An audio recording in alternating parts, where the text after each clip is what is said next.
Guys, nandito tayo ngayon sa San Jose del Monte. Meron tayong chichiken Pajero 2016. Ang client po natin ay galing po sa Kabanatuan.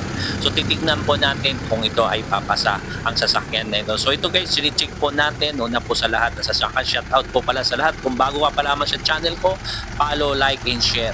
So tinignan nga po natin dyan yung kanyang pong valve cap para malaman natin kung meron siyang usok o wala. Yung dipstick po ay chinik na rin po natin dyan. So marami po tayo mga chinik-chick dito guys, no? Hindi na lang po natin ang iba pinakita, pero chinik na rin po natin ang body at mga dapat natin checking kung ito may platted o may bangga, mga wiring o nabuksan na yung makina. So ito pa isa sa mga dahilan na kung bakit tinag-check. Importante po na check po natin sa scanner katulad po ng kanyang odometer.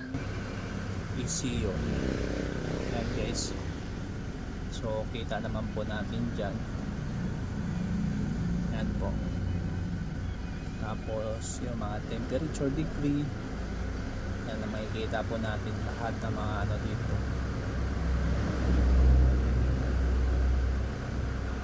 So wala po tayong makita issue dito guys.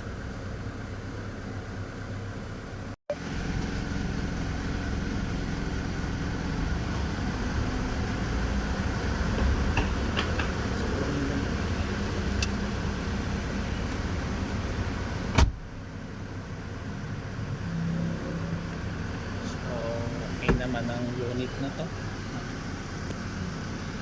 Ilang percent po okay na? Ha? Ilang percent po?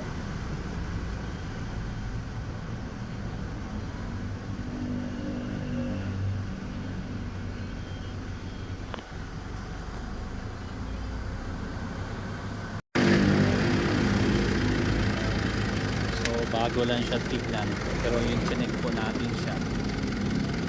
But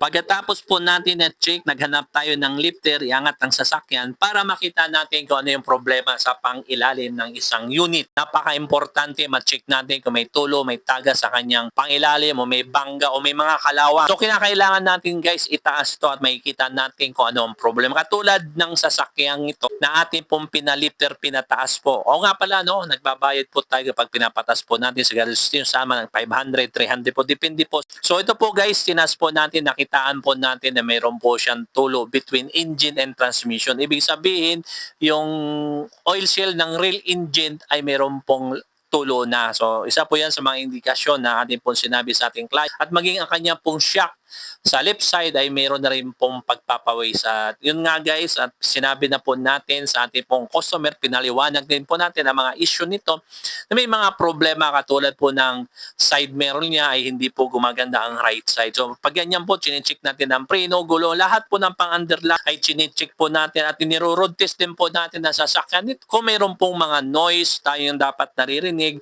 at meron tayong mga bagay na hindi natin inaaprobahan katulad ng pag-road test, chinecheck po natin ng automatic transmission. So guys, marami pong salamat. Follow, like, and share, Mr. Pads.